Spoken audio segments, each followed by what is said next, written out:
다 같이 먼저 기도하시겠습니다.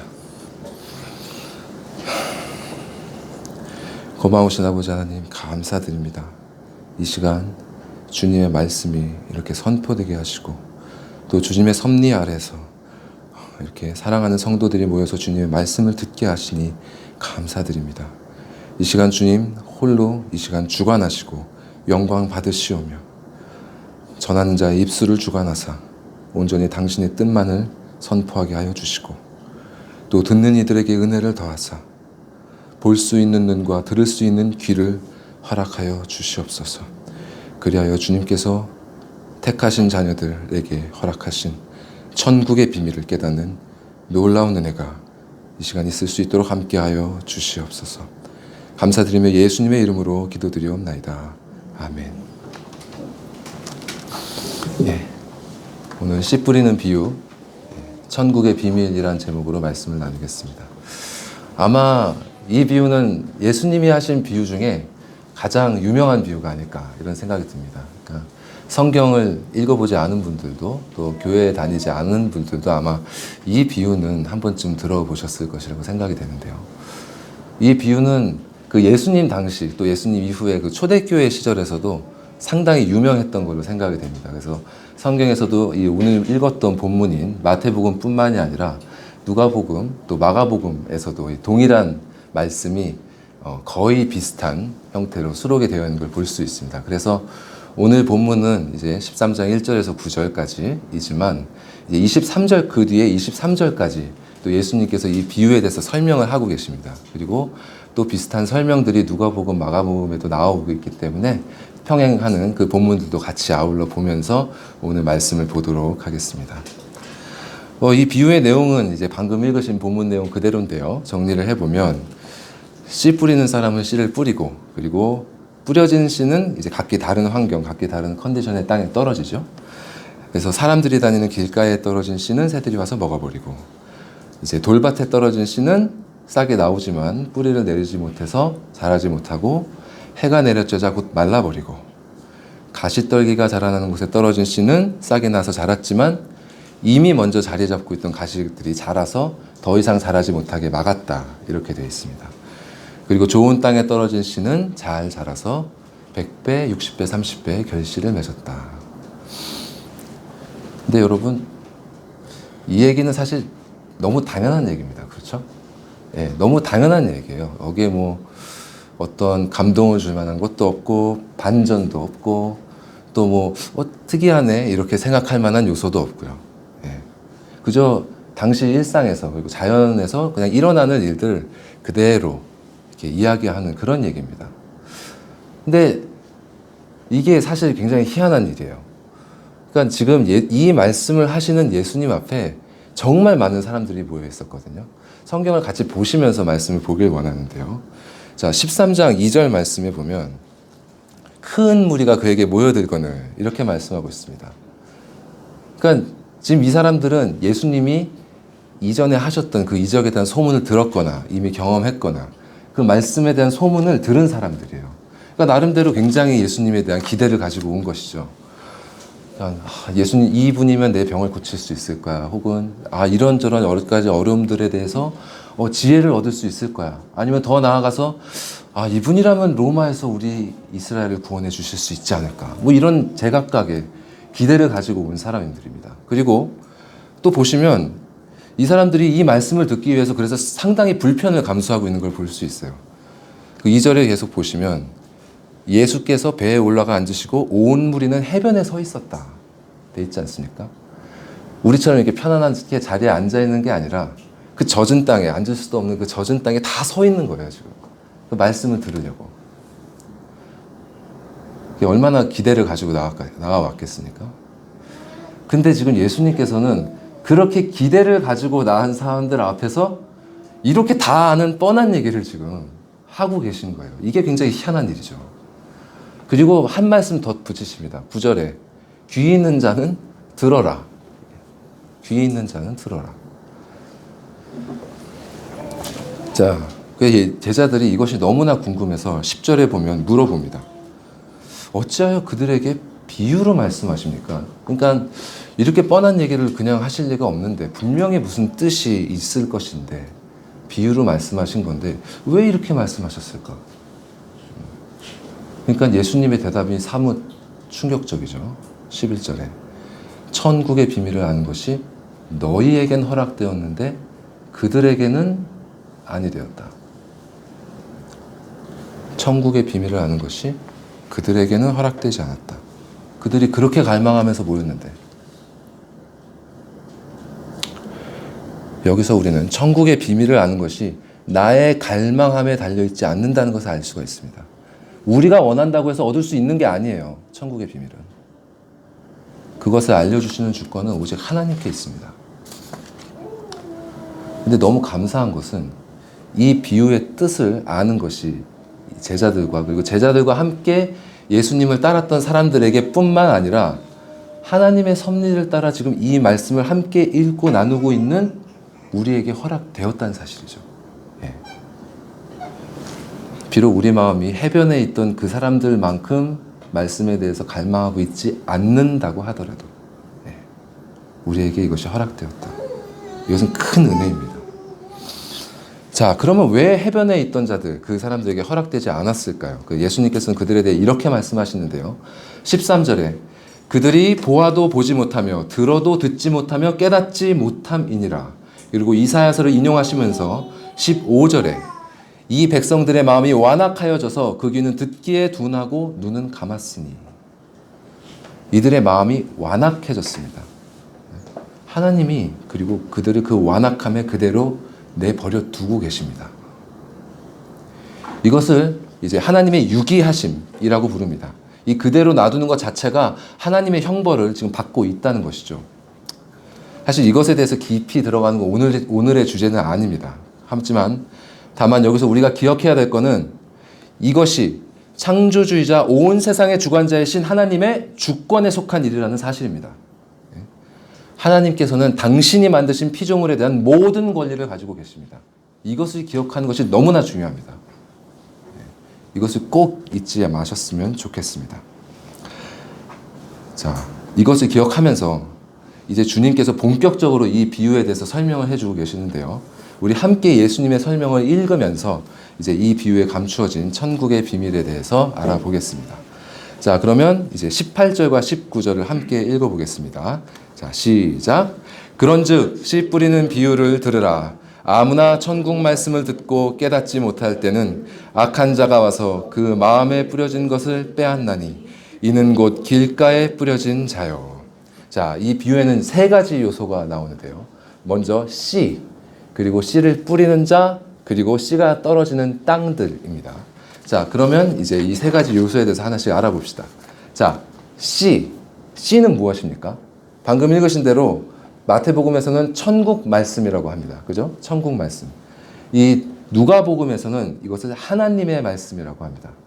그러니까 하나님의 말씀. 그러니까 출처가 하나님이라는 것이죠. 하나님으로부터 온 말씀, 하나님이 하신 말씀.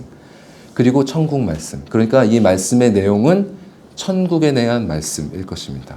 즉 씨는 하나님으로부터 온 천국에 대한 말씀이라는 뜻이겠죠.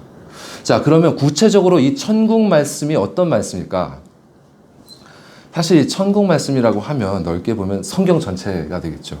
근데 성경 전체를 지금 다 볼 수는 없고 오늘 본문인 마태복음에서 살펴보는데 지금 예수님께서 이 설명하시는 거 보면 이 씨는 천국 말씀이다 이렇게 말씀하시고는 거기에 어떤 부연 설명을 하고 계시지 않아요. 그런 걸 보면 우리가 마태복음의 독자라고 생각했을 때 1장부터 처음 13장까지 지금 읽어왔다면 이미 천국 말씀에 대해서 이전에 소개되어졌다, 설명이 되어졌다는 것이 되겠죠. 그렇기 때문에 1장부터 13장까지 천국 말씀이라고 볼 수 있는 것들에 대해서 한번 봤으면 좋겠습니다. 물론 그것도 엄청나게 풍성하지만 아주 간략하게 이것을 봅시다. 자, 그러면 마태복음에서 천국이란 말이 언제 어떻게 처음 등장한지 혹시 아는 분 계십니까? 천국이란 말이 마태복음에서 어떻게 등장하는가? 혹시 세례 받으실 때? 조금 전으로 가보면 어떨까요? 예. 3장 2절에 세례 요한이 회개하라 천국이 가까이 왔느니라. 이렇게 하면서 천국이란 말이 마태복음에 처음 등장합니다. 그리고 이제 말씀하신 대로 예수님께서 사단의 시험을 통과하시고 난 다음에 본격적으로 활동을 시작하시면서 이제 세례 요한의 그 선포를 그대로 또 이어받아 선포하시죠. 회개하라, 천국이 가까이 왔느니라. 자, 근데 우리는 예수님께서 세상에 오셔서 하신 말씀이 복음이라고 이미 알고 있습니다. 그죠? 복음. 그래서 마가복음도 하나님의 아들 예수 그리스도의 복음의 시작이라 이렇게 말씀을 시작하고 있는데요. 자, 복음이 뭡니까? 복된 음성, 복된 소식. 그래서 원어로 하면 good news잖아요. 잘 알고 계시듯이. 근데 회개하라, 천국이 가까웠다. 이 천국이 good news인 건 알겠는데 회개하라, 이게 뭔 말입니까? 이 good news가 아니고 warning 같지 않습니까? 경고예요, 경고. 지금 경고의 말씀을 주고 계신 겁니다. 아니, 천국은 좋은 것 아닙니까? 행복하고 고통과 슬픔이 없고 기쁨이 가득한 것 아닙니까? 근데 왜 회개를 해야 됩니까? 이 말은 그러니까 천국이라는 곳이 회개를 하지 않는 자들에게는 천국이 아니고 재앙이라는 뜻입니다. 네. 왜 천국의 죄인들에게는 재앙이 될까요? 여기에는 그 회개하라라는 말에 주목을 할 필요가 있습니다. 거기에는 하나님께서 우리를 어떻게 보고 계시는지가 그 단어 안에 들어있는 거예요. 우리의 하나님 앞에서의 우리의 스테러스, 우리의 신분, 우리의 상태. 그러니까 하나님 앞에서의 우리의 상태는 죄인이라는 것이죠. 죄인. 그러니까 회개해야 되는 것입니다. 그럼 하나님의 나라가 임했을 때 어떤 일이 일어납니까? 하나님의 재판이 시작이 됩니다. 그래서 처음 이 말씀을 선포했던 세례 요한이 이렇게 말하고 있는데요. 3장 8절에 그러므로 회개에 합당한 열매를 맺고, 그 다음에 9절에는 속으로 너희가 아브라함의 조상이라고 생각하지 말라. 이 말은 우리는 아브라함의 자손이니까 당연히 천국에 들어가. 이렇게 생각하지 말라. 너희가 아브라함의 자손이라도 그렇게 생각하지 말라. 그게 아니다. 10절에 이미 도끼가 나무 뿌리에 놓였으니 좋은 열매를 맺지 아니하는 나무마다 찍혀 불에 던져지리라. 하나님의 나라가 도래했을 때 하나님 앞에 재판이 시작될 것입니다. 그리고 좋은 열매, 회개에 합당한 열매를 맺지 못하고 하나님 앞에 유죄로 선고된 모든 자들이 멸망의 길로 던져질 것입니다. 자, 그럼 좋은 열매, 회개에 합당한 열매를 맺는 게 무엇일까? 어떤 사람들이 천국에 갈 수 있습니까? 마태복음 5장으로 넘어오면 이제 예수님의 산상수훈의 말씀이 나오죠. 그리고 그 시작은 유명한 팔복, 그 8가지 복에 대한 말씀이 나옵니다. 그래서 그 팔복이 이렇게 시작합니다. 5장 3절에 심령이 가난한 자는 복이 있나니 천국이 그들의 것이며. 네. 자, 심령이 가난하다. 이건 무슨 뜻일까요? 먼저 가난하다는 거는 가진 게 없는 거죠. 그죠? 네. 소유한 게 없는 거예요. 심령에 소유한 게 없다. 그 영에 소유한 것이 없다. 그러니까 그 영혼이 재판장이신 하나님을 만났을 때 그분 앞에 그 영혼에서 내보일 게 하나도 없다는 뜻입니다. 세례 요한이 말씀했던 회개에 합당한 열매, 그 자신의 죄를 자복하고 자신에게는 진짜 주님 앞에 아무것도 내보일 것이 없는, 그 없음을 깨닫고 철저하게 낮아진 마음, 심령이 가난한 마음. 그래서 메시아이신 주님 외에는, 주 예수 그리스도 외에는 내가 어떤 것도 의지할 것이 없구나 하는 것을 처절히 깨달은 마음. 자, 이 팔복의 마지막 5장 10절은 또 이렇게 말씀합니다. 의를 위하여 박해를 받은 자는 복이 있나니 천국이 그들의 것입니다. 자, 의를 위하여 박해받은 자는 어떤 사람들입니까? 이 의가 자신의 어떤 의로움일까요? 그럴 수가 없죠. 이 말씀 전에 6절에 보면 의에 줄이고 목마른 자는 복이 있나니 그들이 배부를 것이며 그랬습니다. 이 자기의 의가 자기의 의로움이 가득한 사람이 의에 줄이고 목이 마르겠습니까? 그렇지 않죠. 자기에게 아무런 의로움, 하나님께 내보일 만한 그 아무런 의로움이 없기 때문에 심령이 가난하고 줄이고 목마른 것 아닙니까? 하지만 그들이 배부를 것입니다. 왜냐하면 그리스도의 의가 그들의 것이 될 것이기 때문에. 그것을 6장 34절로 넘어가면 우리가 볼 수 있습니다. 먼저 그의 나라와 그의 의를 구해라. 그리하면 이 모든 것을 너희에게 더하시리라. 나의 의가 아니라 그 어느 누구의 의로움이 아니라 그의 의, 하나님의 의로우심, 특별히 하나님의 아들 예수 그리스도의 의로우심을 구하라. 그러면 그 의로우심을 위하여 박해도 감수하는 자, 그 나라와 그 의를 다른 어떤 것보다도 먼저 구하는 자, 천국은 그들의 것임이라. 즉 주님 앞에 자신은 아무것도 내세울 것이 없고 오직 예수 그리스도의 의로움만을 의지하여, 그렇게 그분을 의지함으로 말미암아서 세상에서 오는 모든 박해들, 어떤 박해를 받을지라도 끝까지 그 믿음을 견지한 자, 천국은 그들의 것입니다. 이것이 간략하게 간추린 천국 말씀, 그 씨입니다. 네, 이것이 그 씨예요. 자, 그러면 씨 뿌리는 자. 씨 뿌리는 자는 누굽니까? 자, 사실 본문에서 씨 뿌리는 자가 누군지 구체적으로 명시하시지는 않습니다. 마가복음에서는 그저 말씀을 뿌리는 자 이렇게 나오는데요. 말씀을 뿌리는 자 하면 이제 예수님 이전에 선지자들, 많은 선지자들을 생각해 볼 수 있겠죠.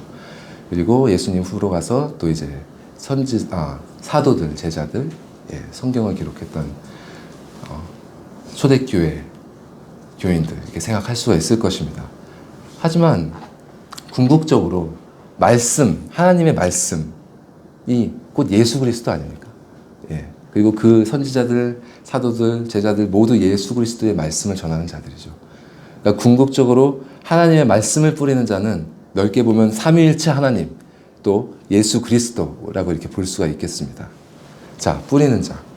그렇다면 이제 어디에 뿌려지는지를 한번 살펴봅시다. 이 씨하고 씨 뿌리는 사람은 변하지 않죠. 하지만 이 뿌려지는 땅들은 네 가지로 지금 나뉘어서 설명이 되어지고 있습니다. 자, 이 씨가 뿌려지는 네 가지 땅 중에 첫 번째는 방금 우리가 읽었던 19절에 나오는 길가인데요. 그 19절을 보시면서 한번 이 내용을 보겠습니다. 자, 19절에 보시면 길가에 대해서 설명할 때 처음에 천국 말씀을 듣고 깨닫지 못했다 이렇게 말씀하고 있습니다. 그리고 또 더 넘어가면 중간에 그 마음에 뿌려진 거 이렇게 돼 있죠. 즉 마음에 뿌려진, 마음에 들려진 말씀을 깨닫지 못한다. 이게 쉽게는 머리로 이해하지 못하는구나, understanding 하지 못하는구나 이렇게 받아들여질 수 있죠. 물론 그런 뜻이 포함이 되어 있습니다. 이해하지 못한다 이런 말이 포함이 되어 있어요. 근데 여기서 말하는 깨닫지 못한다는 사실 그 이상의 것입니다. 그래서 이 깨닫지 못한다는 것을 설명하는 성경의 표현 중에 하나가 이 깨닫지 못한다와 이렇게 같이 나오는 표현이 한 가지 있는데요. 그것이 둔하여짐이라는 표현이 있습니다. 제가 안 찾으셔도 됩니다. 제가 말씀을 드리면요. 이 둔하여짐이라는 말이 깨닫지 못함과 이렇게 같이 쓰여지고 있습니다. 마가복음 6장에 보면 이는 그들이 그 떡 되시던 일을 깨닫지 못하고 도리어 그 마음이 둔하여졌습니다. 이런 말씀이 있어요. 그리고 또 마가복음 8장에 예수님의 이런 책망이 있습니다. 아직도 알지 못하며 깨닫지 못하느냐 너희 마음이 둔하냐. 깨닫지 못하느냐 너희 마음이 둔하냐. 이 둔하다는 말이 원래는 to harden, hard, 딱딱해지는 것. 그리고 to petrify, 그러니까 석화된다는 뜻이 있습니다. 돌처럼 석화된다. 베드로를 베드로 이렇게 말하죠. 반석. 그러니까 to petrify, 돌처럼 변해버린다는 뜻이죠. 돌처럼 딱딱해져서 마음이 말씀이 들어갈 수가 없는 상태라는 겁니다. 그러니까 이 길가라는 게 사람들이 밟고 다니면서 완전히 딱딱해져 버린 그런 땅이 아닙니까? 그러니까 이 길이라는 것과 너무나 잘 맞는 표현이죠. 둔하여진다, 딱딱해진다. 또 성경에서는 또 이런 사람을 미련하다 또 이렇게 또 표현하고 있습니다. 그래서 이런 사람을 가장 잘 설명하는 본문 중에 하나가 로마서 1장인데요. 제가 읽어드리겠습니다. 로마서 1장에 이런 표현이 있습니다. 21절에 하나님을 알되 하나님을 영화롭게도 아니하며 감사하지도 아니하고 오히려 그 생각이 허망하여지며 미련한 마음이 어두워졌나니. 그리고 이 구절에 앞서서 또 이렇게 설명한 말씀도 있습니다. 18절에 불의로 진리를 막는 사람들, 영어로 하면 men who suppress the truth by their wickedness. suppress, 억누른다. 무엇을? the truth, 그 진리를 어떻게? by their wickedness, 그들의 악으로. 예. 그들의 악으로 진리를 억누른다. 또 28절은 또 이런 말씀도 있습니다. 또한 그들이 마음에 하나님 두기를 싫어하며, 예. 마음이 딱딱하게 굳어졌다. 미련하다. 자신의 악으로 진리를 억누른다. 마음에 하나님 두기를 싫어한다. 예. 그저 머리로 이해를 못한다가 아니고요. 적극적으로 마음속에서 하나님을 밀어내는 사람들. 이런 사람들이 마음이 길가와 같은 사람들입니다. 성경에 이런 모습을 잘 보여주는 예가 그 출애굽기에 나오는 파라오, 그 이집트의 왕 바로가 있는데요. 그 말씀 아마 다 아시겠지만 한번 되돌려 보시면 좋겠습니다. 그 출애굽기 하기 직전에 하나님께서 이제 10가지 재앙을 이집트에 내리시잖아요. 그래서 이제 하나님께서 모세와 아론에게 바로에게 가서 이렇게 전하라고 하십니다. 그래서 바로에게 자, 이 백성을, 내 백성을 네 땅에서 내보내라. 그래서 나를 섬기게 하라. 이렇게 전하라고 하시죠. 근데 바로 입장에서 보면 이게 어디서 듣도 보도 못한 그 노예들의 신 아닙니까 또? 이집트의 신이 얼마나 많습니까? 그죠? 자기 신 섬기기도 바쁜데 무슨 노예의 신을 신경이나 쓰겠습니까? 당연히 콧방귀를 끼죠. 바로와 그 대신들이 신경도 쓰지 않습니다. 심지어 모세와 아론이 그 앞에서 기적을 보이잖아요. 지팡이를 던져서 막 뱀으로 만들고 물이 변해서 막 피가 되고 말이죠. 근데도 근데 바로가 어떻게 합니까? 그런 거 우리도 할 줄 알아. 그 바로의 마술사들이 똑같은 기적을 행하죠. 물론 그들이 만든 뱀이 이제 모세의 뱀에게 잡혀 먹히긴 하지만 신경도 쓰지 않고 쫓아버립니다. 그러자 하나님의 재앙이 시작되죠. 첫 번째 재앙, 두 번째 재앙. 그래도 끄떡 안 씁니다. 왜냐하면 바로의 마술사들도 똑같은 거를 재현해낼 수 있었거든요. 우리도 그런 거 할 수 있어. 그런 거 별거 아니네. 근데 이제 세 번째 재앙, 티끌이 이가 되는 재앙인데요. 여기에 딱 들어가자 바로의 마술사들이 먼저 굴복합니다. 그들이 도저히 따라 할 수 없는 엄청난 능력이 이 일 뒤에 숨어 있다는 걸 알게 되는 것이죠. 그래서 그들이 바울에게 이렇게 리포트합니다. 출애굽기 8장 19절에 바로여 이는 하나님의 권능이니이다.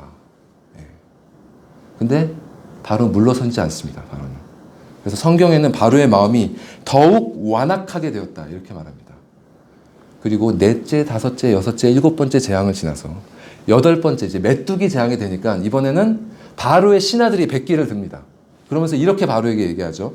10장 7절에 바로여 어느 때까지 이 사람이 우리의 함정이 되리까? 그 사람들을 내보내서 그들의 하나님 여호와를 섬기게 하소서. 왕은 아직도 우리 이집트가 망한 줄을 알지 못하십니까? 이 왕 옆에 있는 소위 유력자들 또 전문가들이 전부 다 이것은 하나님의 능력이다. 지금 이렇게 증언을 하고 있어요. 그리고 이제는 그 이스라엘 백성을 붙잡을 만한 명분과 실리도 아무것도 없죠. 아무런 이유가 없어요. 계속 붙들고 있었다 봤자 나라가 지금 망해가고 있습니다. 근데 바로는 여전히 고집을 꺾고 있지 않습니다. 그는 더욱 완악하게 마음을 먹고 끝까지 저항하다가 결국 자신의 소중한 첫 아들과 심지어 온 나라의 장자를 잃어버리는 처참한 재앙을 당하고 나서야 이스라엘을 내보내죠. 근데 또 이스라엘을 내보냈다가 또 그들을 다시 붙잡아 오겠다고 군대를 보냈는데 이번엔 그 군대가 홍해에서 몰살을 당하는 그런 비참한 지경에 이르고 맙니다. 이것이 마음이 길가와 같은 사람의 비참함입니다. 비참함. 근데 여러분, 이 비참함이 여기서 머물지 않아요. 자, 우리 본문으로 돌아와서 19절 보시면 이렇게 말씀을 듣고 깨닫지 못할 때 어떻게 됩니까? 악한 자가 와서 그 말씀에 뿌려진 것을 빼앗는다. 비유에서는 새가 와서 먹어버린다고 했죠. 이 새가 바로 악한 자라는 겁니다. 근데 이 악한 자 그럼 누굽니까? 누가복음에서는 마귀라고 하고요. 마가복음에서는 이를 사탄이라고 합니다. 악한 자는 사탄이에요. 우리는 여기서 사탄이 어디서 일하는지를 알 수가 있습니다. 뭐 사탄은 머리에 뿔이 나가지고 막 이렇게 우리를 무섭게 하고 그런 게 아니고요. 어디서 일어나면 우리 마음에서 일합니다. 우리 마음에서 무슨 일을 합니까? 하나님의 말씀을 빼앗아가요. 여기서 이 빼앗는다라는 표현이 잡아챈다, 억지로 강탈하다 이런 뜻을 갖고 있습니다. 힘으로 빼앗아가는 거예요. 자, 여러분, 이거 내 마음인데, 그죠? 내 마음에 뿌려진 거를 힘으로 가져가는 거예요. 이게 가능합니까? 그 말은 그의 마음이 사단의 지배를 받고 있는 사단의 노예의 상태라는 뜻입니다. 사단이 힘으로 가져가도 아무런 저항을 할 수가 없는 상태라는 뜻이에요. 물론 하나님의 말씀 떨어졌을 때 이들은 그 말씀 붙잡고 있지도 않습니다. 아까도 말했지만 절대로 나 안 받아 하고 밀어내고 있죠. 그대로 있어요. 그러면 사단이 이것을 가져가 버립니다. 나중에라도 이 사람의 마음이 부드러워져서 이 말씀을 품지 못하도록 그의 기억과 그의 마음에서 이 말씀을 가져가 버립니다. 이것이 길가와 같은 마음을 가진 사람의 비참함이에요. 자, 그러면 두 번째 이제 돌밭과 같은 마음이 어떤 상태인지 봅시다. 우리 20절과 21절을 같이 읽어보겠습니다. 시작. 돌밭에 뿌려졌다는 것은 말씀을 듣고 즉시 기쁨으로 받되 그 속에 뿌리가 없어 잠시 견디다가 말씀으로 말미암아 환난이나 박해가 일어날 때에는 곧 넘어지는 자요. 자, 언뜻 보면 돌밭은 앞에 길가보다는 좀 사정이 나아 보이죠. 그죠? 본래 비유에서는 이 돌밭에 얇은 흙이 있다 그렇게 되어 있습니다. 그래서 씨를 받아들여요. 말씀을 받아들입니다. 그리고 이제 싹이 나오죠. 또한 이 사람들은 말씀을 듣고 어떻게? 즉시 기쁨으로 받는다 그랬습니다. 즉시. 그러니까 이 말은 이 사람들은 자신이 지금 무언가가 필요한 상태다라는 것을 어느 정도 인식하고 있다는 거예요. 네. 완전히 굳어진 마음이 아니라 자신의 죄와 잘못을 어느 정도는 인정하고 있다. 그래서 복음이 들려졌을 때 기쁘다, 기쁜 마음이 든다는 것이죠. 나에게 이런 잘못이 있는데 이런 어려움이 있는데 이 복음을 들으니 이것을 회복할 수 있고 이로부터 벗어나서 이런 복을 누릴 수 있겠구나. 예. 그런데 말이죠. 이들의 내면을 보면 그 얇은 흙 아래에 여전히 딱딱하게 굳어있는 그 돌들이 그 마음에 가득 차 있는 것을 볼 수가 있습니다. 그래서 어느 정도는 죄에 대해서 인정하지만 자신이 하나님 앞에 완전히 타락한 자라는 것은 인정하지 않습니다. 알량한 자존심을 그대로 갖고 있는 거죠. 아마 표면적으로는 어느 정도 인정할 수도 있지 몰라요. 난 타락한 죄인이 맞아요. 근데 진실로 그의 마음을 들여다보면 그렇지 않다는 거죠. 자, 이들의 또 다른 특징은 뭐냐면 21절에 뿌리가 없다는 겁니다. 뿌리가 없다. 근데 식물에게 뿌리가 없다. 이 뿌리는 식물에게 어떤 역할을 합니까? 사람으로 치자면 잎 같은 거죠. 그죠? 이 뿌리가 물과 양분을 찾아 내려가서 그것을 빨아들여서 에너지로 삼아서 자라나죠. 예. 근데 뿌리가 없어요. 예. 뿌리를 아예 내지를 않았어요. 잎이 없는 거예요. 자, 말씀의 씨가 뿌려져서 이렇게 탄생한 이 새 생명이 무엇을 먹고 자라냐면 요한복음을 보면 이 새 생명은 역시 말씀을 먹고 자란다고 되어 있습니다. 이 말씀이 물이에요. 생명수고요. 이 말씀이 곧 생명의 떡입니다. 그것을 먹고 자라는 거예요. 근데 입이 없어요. 이 사람들은 말씀을 읽지 않는 사람들입니다. 말씀을 읽지 않아요. 근데 더 심각한 건요. 말씀을 읽지 않아도 그 영혼의 허기를 느끼지 못해요.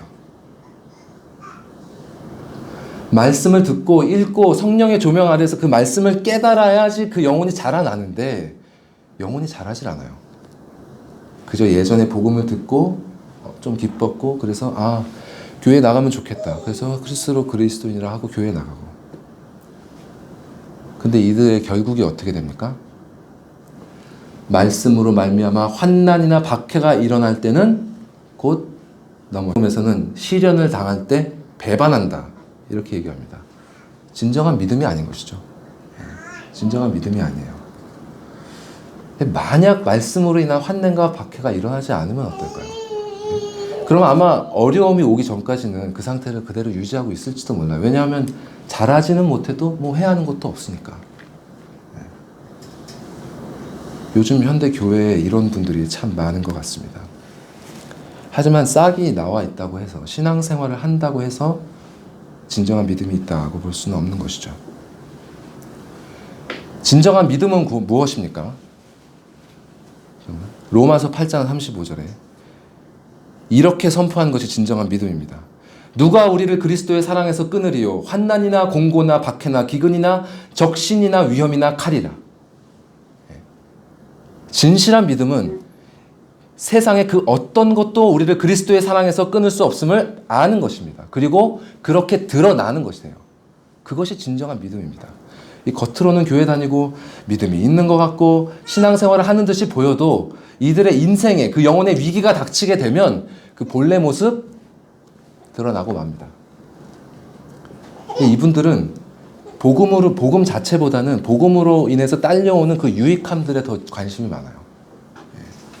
이분 하늘나라와 같은 것 있으면 좋죠. 근데 그렇게 사실 관심 없어요. 그것보다 내가 이렇게 신앙생활을 함으로 인해서 얻어지는 가정의 화목, 교회에서 할 수 있는 사회적인 네트워크, 내 마음의 뭐 어떤 안정감, 이런 것으로 충분합니다.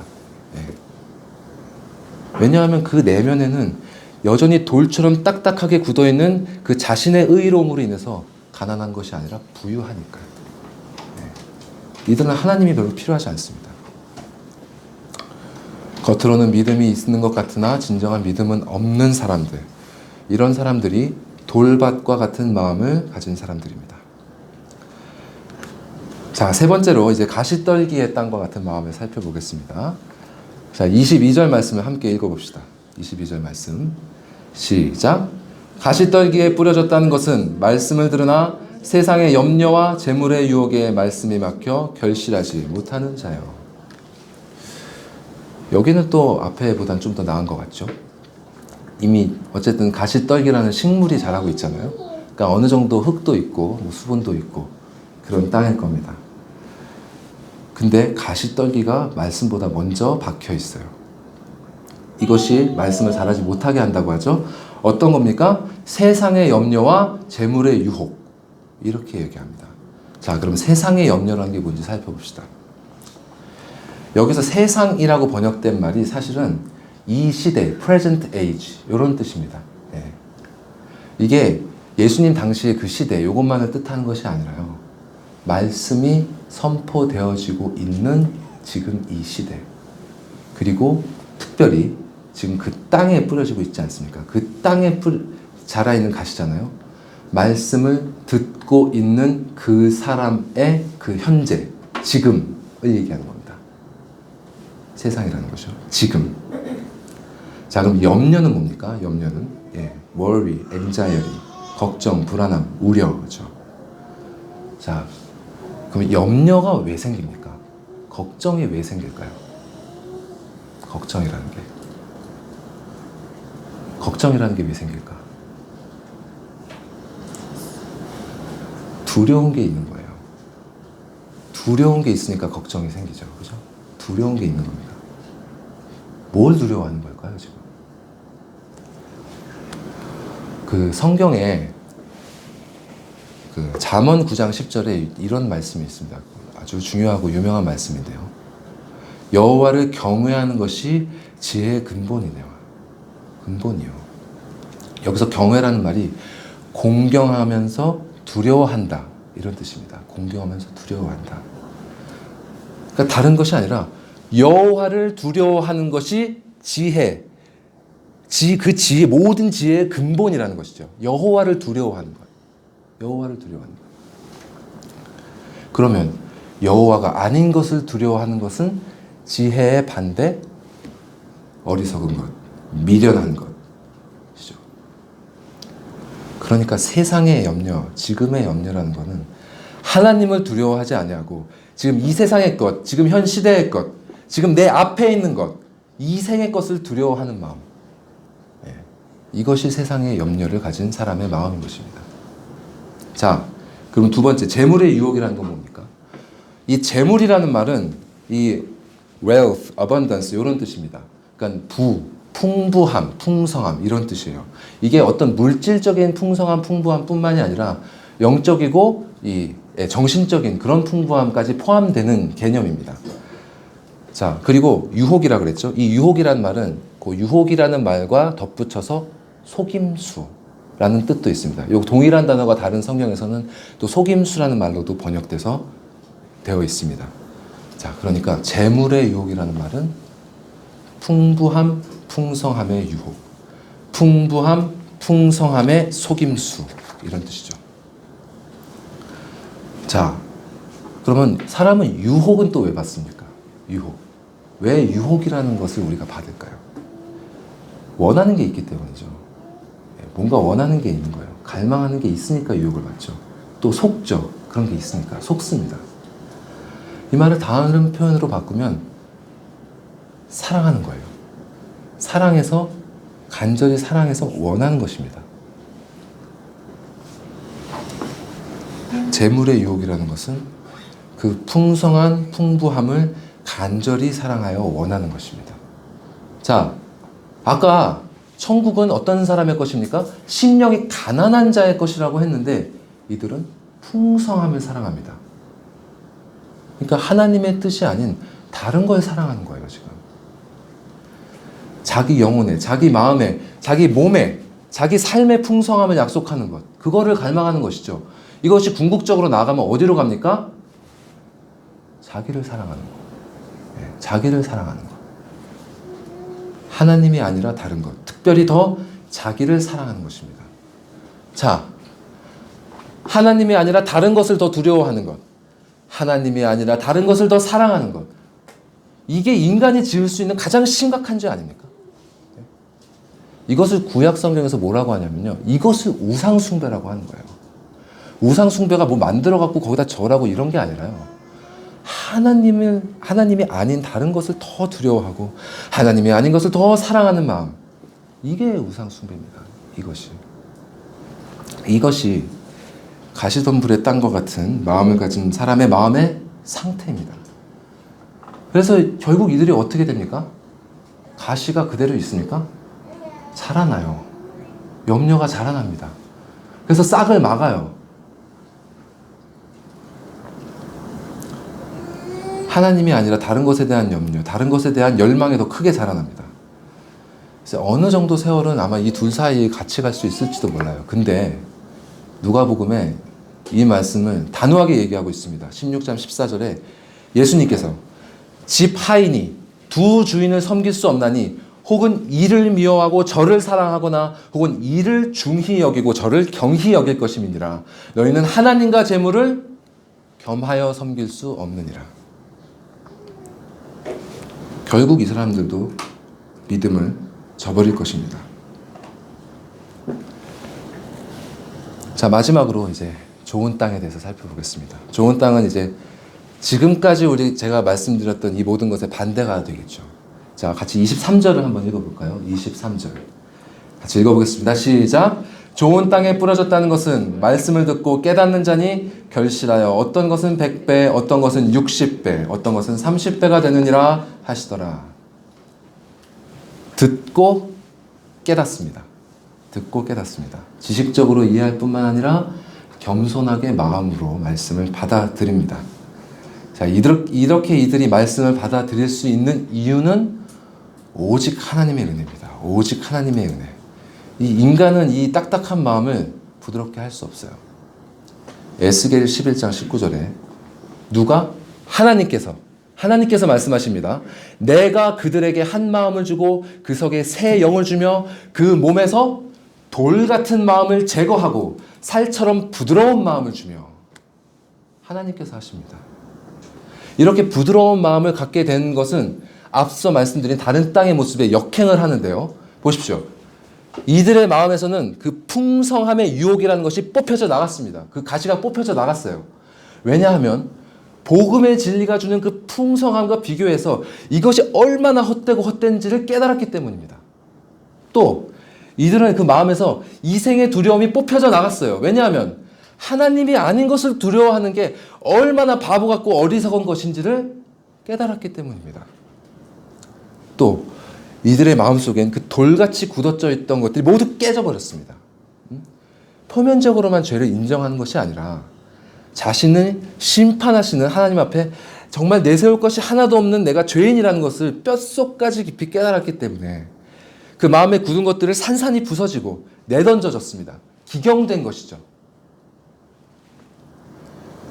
그 의로움과 부요함을 누리던 자만과 교만도 철저히 깨지고 그가 의지하던 어리석은 자존심 모두 무너졌습니다.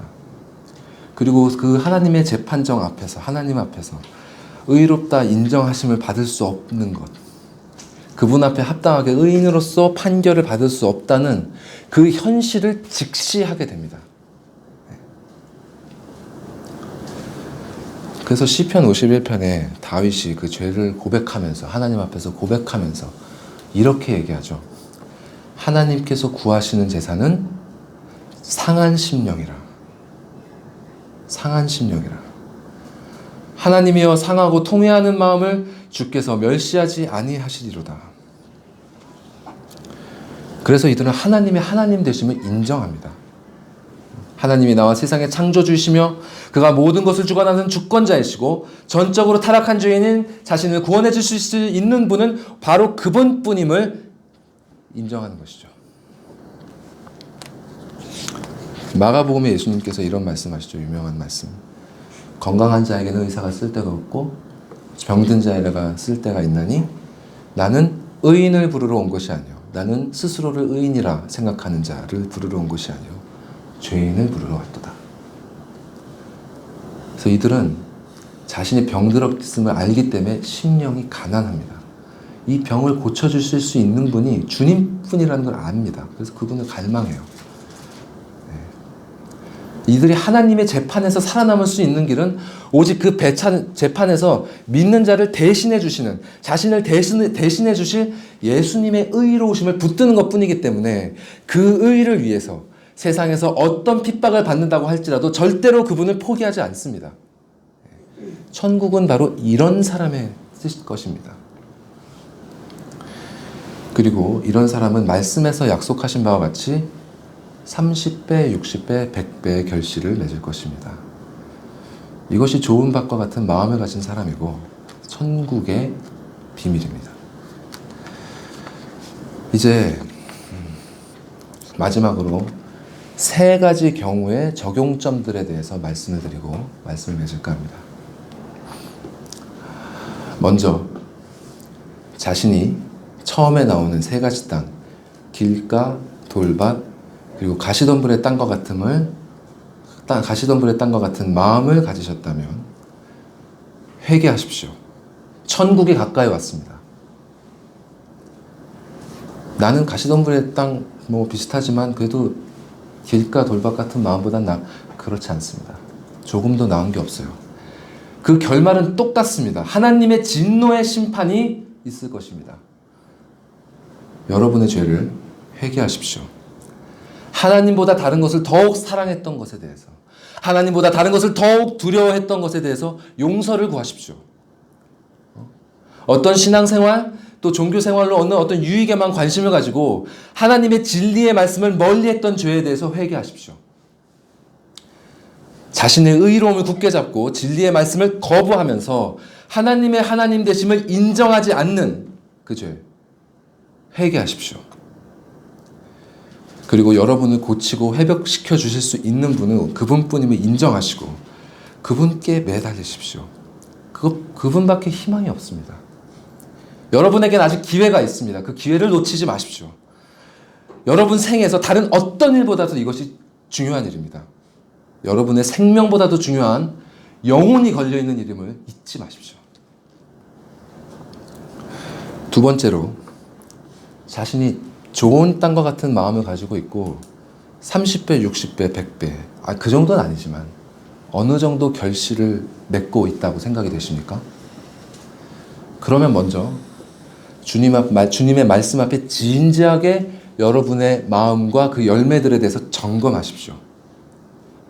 만약 그 열매들이 주님으로부터 온 것이 아니라면 회개하시고요. 철저하게 모두 버리셔야 됩니다. 완전히 버리셔야 됩니다. 아무짝에도 쓸모없는 것들이에요. 오직 주님으로부터 온 것만이 주님의 재판, 심판대 앞에서 온전할 것입니다. 아니면 진실로 그것이 주님에게로부터 온 것임이 확신이 되신다면, 성령께서 주시는 확신이 있으시다면 그 모든 일에 대해서 감사하십시오. 하나님께 모든 영광을 돌리십시오. 우리가 한 일이 아니고 모두 주님이 하신 일이기 때문입니다. 감사하시고 그 기쁨으로 그 풍성함을 누리십시오. 다만 지금 여러분에게는 주님께서 맺게 해주신 풍성한 결실이 있습니다. 그 씨를 뿌리셔야 됩니다. 그 씨를 뿌리셔야 됩니다. 여러분에게 거룩한 책임이 있음을 잊지 마시고 성령님의 도우심을 구하시면서 부르신 소명을 위해서 나아가십시오. 여러분에게 복이 있을 것입니다. 마지막으로 주 앞에 상한 심령으로 나아오면서 말씀을 받지만 결실이 보이지 않는 분들이 계십니까? 그런 분들 염려하지 마시고 주님의 약속을 붙잡으십시오. 주님의 약속을. 마태복음, 마가복음에는 좋은 땅에서 30배, 60배, 100배의 결실을 맺을 것이라는 말씀을 하고 계신데요. 누가복음은 조금 다릅니다. 누가복음에는 이렇게 말씀하는데요. 좋은 땅에 있다는 것은 착하고 좋은 마음으로 말씀을 듣고 지키어 인내로 결실하는 자니라. 여기 두 가지 놀라운 비밀이 있습니다. 먼저 약속은 반드시 성취된다는 것입니다. 약속은. 이 비유를 보시면 이런 경우는 없어요. 자, 말씀의 씨앗이 좋은 땅에 떨어졌는데 자라나면서 어찌어찌 이런 어려움 저런 어려움이 있어서 자라긴 했는데 결실을 맺지 못했다. 자라가긴 했는데 결실을 맺긴 했는데 시원치 않았다. 이런 경우는 없어요. 아예 없습니다. 좋은 땅에 뿌려졌으면 반드시 풍성함으로 열매를 맺는다는 것이죠. 반드시. 어떤 분들, 이런 분들도 있어요. 30배, 난 30배 아니야. 난 100배 열매 맺을 거야. 60배보다 나아야지. 이런 식으로 막 비교하는 분들이 있는데요. 저는 30배, 60배, 100배가 무슨 차이가 있는지 솔직히 잘 모르겠습니다. 왜냐하면 예수님이 그런 설명 안 하시잖아요. 저는 그거는 그렇게 중요한 설명이 아니라고 생각합니다. 왜냐하면 예수님도 그런 설명 안 하실 뿐더러 이거는 말씀이 자라남에 있어서 정말 30배, 60배, 100배 그만큼 풍성한 결실을 맺는다는 것이 보증된다는 뜻이기 때문입니다. 이것이 어떻게 보증이 되나요? 왜냐하면 이거 하나님 말씀이기 때문에 그래요. 자, 이것이 씨 뿌리는 비유에만 해당되는 것이 아닙니다. 우리 지난주에 어떤 말씀 들었죠? 달란트의 비유 들었잖아요. 달란트의 비유도 이 씨 뿌리는 비유와 똑같습니다. 달란트의 비유 보시면 이런 경우는 없어요. 하인이 주인으로부터 돈을 받았는데, 주인이 돈을 줘서 그 주인의 말씀대로 장사를 했어요.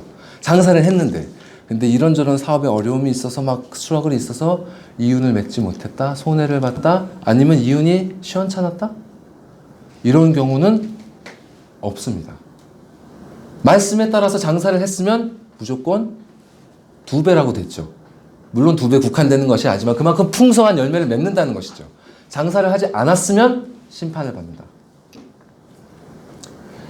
즉 주님의 말씀을 순종하는 자에게, 믿고 온전히 의지하는 자에게는 그 풍성한 결과가 guaranteed, 보증된다는 뜻입니다.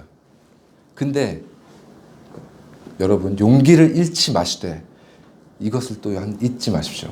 이 결실은 그냥이 아니고요, 인내로 맺어집니다. 인내로. 공짜가 아니에요.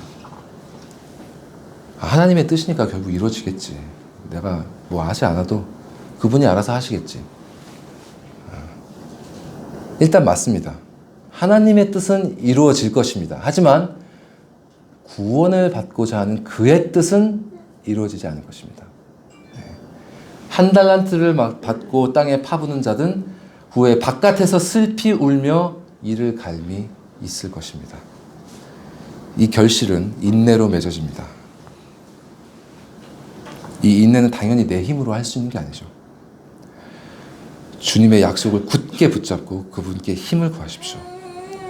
지금은 비록 결실이 없고 미약해 보이지만 진정 주님을 의지하고 순종하면서 나갈 때 주님은 그것을 30배, 60배, 100배의 결실로 보상하실 것입니다. 세상의 눈에는 그 결실이 보이지 않을지도 모릅니다. 하지만 믿는 자에게는 그것이 들리고 또한 보일 것입니다. 이것이 천국의 비밀이기 때문입니다. 기도하시겠습니다.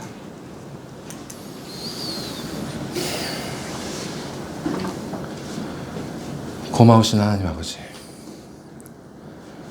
당신의 은혜로우신 뜻에 따라 우리가 말씀을 들었나이다. 우리 마음에 말씀의 씨앗이 뿌려졌나이다. 이 시간 우리의 마음이 어떤 상태에 있었습니까? 주님, 성령의 빛으로 각 사람의 마음을 조명하여 주시옵소서. 각자가 어떤 마음의 땅을 갖고 있는지를 밝히 볼 수 있도록 하여 주시옵소서. 그리고 각자의 형편대로 주님 앞에 나아올 때 긍휼과 자비를 베풀어 주시옵소서. 길가와 같이 굳어진 마음을 깨뜨려 주시고 돌밭과 같이 어지러운 마음을 기경하여 주시고 가시떨기들처럼 마음 가운데 심겨진 헛되고 어리석은 것들은 뽑아 주시옵소서. 다윗과 같이 우리의 죄를 깨닫고 상하고 깨어진 심령을 가지고 주께 나아오게 하소서. 그럴 때 가난한 마음, 부드러운 마음을 허락하시고 오직 우리의 구원자이신 구주 예수 그리스도의 의로우심을 의지하여 그 재판정 거룩하신 하나님 앞에 구원을 얻게 하여 주시옵소서. 결실을 보는 자는 하나님께 모든 영광을 돌리고 감사하며 열정과 겸손함을 가지고 보내신 사명에 힘쓰게 하시고 결실을 보지 못하고 있는 자에게는 주여 위로의 위로를 더하사 그 약속의 소망을 그 눈앞에 밝히 보이시고 인내로 이 연단의 때를 지나 소망과 기쁨에 이르게 하여 주시옵소서. 이 모든 말씀 우리 구주 예수 그리스도의 이름으로 기도드리옵나이다. 아멘.